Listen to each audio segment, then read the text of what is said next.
नमस्कार, आप देख रहे हैं सी न्यूज भारत और मैं हूं आपके साथ ज्योति अरोरा।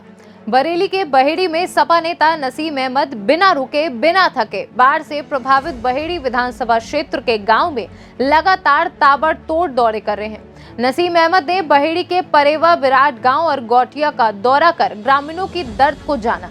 भारी बारिश और बाढ़ से परेवा विराट गांव और गौटिया में गिरे कई मकान। वहीं नसीम अहमद ने प्रशासन द्वारा अभी तक मुआयना नहीं करने पर जताई कड़ी नाराजगी। साथ ही नसीम अहमद ने पीड़ित परिवारों को खाद्य सामग्री वितरित कर प्रशासन से जल्द पीड़ितों को मुआवजा देने की भी मांग की है। उत्तराखंड से सटे बरेली के बहेड़ी तहसील क्षेत्र में भारी बारिश और किच्छा नदी में आई बाढ़ ने बहेड़ी क्षेत्र में भारी तबाही मचाई है। क्षेत्र के किसानों को भारी नुकसान हुआ है। वहीं बड़ी संख्या में मकान गिरने से लोगों को सर छुपाने को तक नहीं बची है जगह। इस बीच बहेड़ी विधानसभा क्षेत्र के बारिश और बाढ़ से प्रभावित तमाम गाँव में सपा नेता नसीम अहमद लगातार बिना रुके बिना थके ताबड़तोड़ दौरे कर स्थानीय ग्रामीणों का हाल जानकर उनके हक में आवाज बुलंद कर रहे हैं। साथ ही पीड़ित परिवारों को खाद्य सामग्री भी वितरित कर रहे हैं। बाढ़ ने परेवा क्षेत्र में भी जमकर तबाही मचाई है। नसीम अहमद ने परेवा के क्षतिग्रस्त मार्ग को देखने के बाद शासन प्रशासन से इसे दुरुस्त करवाने की मांग की है।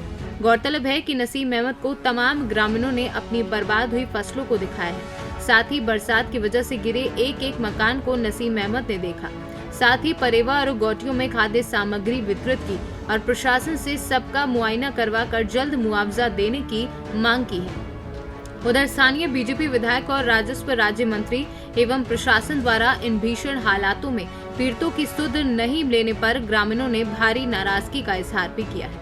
राजपाल नाम है। कौन सा गांव है ये परेवा है। बारिश और बाढ़ से भयंकर हालात हुए हैं, क्या कोई अधिकारी कोई नेता पहुंचे? नहीं कोई अधिकारी आया, नहीं कोई प्रशासन से कोई ही नहीं आया, नहीं कोई नेता आया।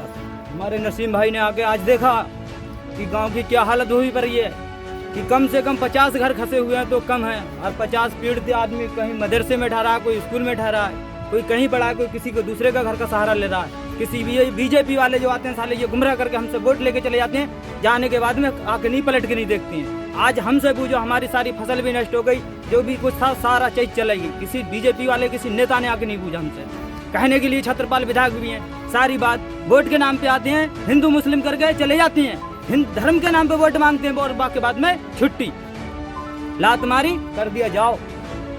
ऐसे नेता से क्या फायदा है हमें? हमारे लिए सबसे आज प्यारे नसीम भाई हैं, जो आके हमें उन्होंने देखा, गले से लगाया। हमें नसीम भाई की जरूरत है। हम लोगों ने दौरा करा है कि जो बाढ़ का हालात ये है कि किसान का जो पूरी की पूरी फसल जो बची हुई थी नष्ट हो चुकी है। जैसा कि आप अभी देख रहे हैं कि यहाँ पे जो लोग भी हैं, जो इधर एक मदरसा है और सामने ये घर देख रहे हैं, ये घर के लोग ने बताया कि वहाँ पे पूरा पानी भरा हुआ है और इन्होंने शरण ले रखी है इस मदरसे के अंदर। जो मदरसे में लोग रहने में मजबूर हो रहे हैं और सरकार का कोई अधिकारी, कोई भी प्रशासन की तरफ से कोई भी लेखपाल से लेकर कोई नहीं पहुँचा है। हम लोगों ने प्रशासन को फ़ोन करा है कि आप तुरंत परेवा आइए और यहाँ पे सर्वे करके जितना भी नुकसान हुआ है उसको सही जांच करके जितनी ज़मीन उनकी जो है, जितनी फसल हुई है उसका जो है मुआवजा जल्द से जल्द सर्वे करा के सरकार उन्हें दे। दूसरी तरफ योगी सरकार पिछले 4.5 साल से ये सरकार किसान विरोधी है, जन विरोधी है, बेरोजगार विरोधी है। लेकिन ये आपदा एक ऐसी चीज़ होती है, इसका फंड हमेशा होता है और आपदा फंड से चाहती तो तुरंत राहत कर सकती थी। इन्होंने हमारे साथ भेदभाव किया है। इस सरकार ने, ये सरकार केवल और केवल मनुवादियों की सरकार है। ये सरकार गरीबों, पिछड़ों और ख़ास तरीके से आरक्षण विरोधी ये सरकार है, अल्पसंख्यक विरोधी ये सरकार है। पानी का फ्लो पीछे से आप लगातार अभी जब कैमरा घुमाएंगे तो लगातार आपको दिखेगा कि पानी सीधे बाढ़ का पानी सीधे खेतों में आ रहा है और जो खेतें जिन लोगों ने बाद में भी लाई वगैरह को रखी थी वो भी नष्ट हो चुकी है।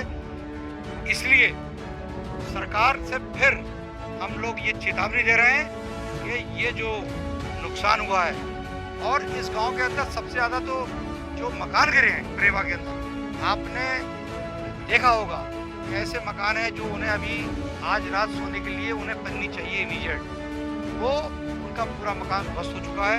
कितने परिवार ऐसे हैं, हर समाज के परिवार ऐसे हैं कि जिनको तुरंत मुआवजा मिलना चाहिए, जिससे कि वो अब मान लिया बारिश हो या बरेली से सीनू संवाददाता अब्दुल वाजिद की रिपोर्ट। खास खबर में फिलहाल के लिए इतना ही। देश और दुनिया की तमाम बड़ी खबरों के लिए आप देखते रहिए सी न्यूज़ भारत।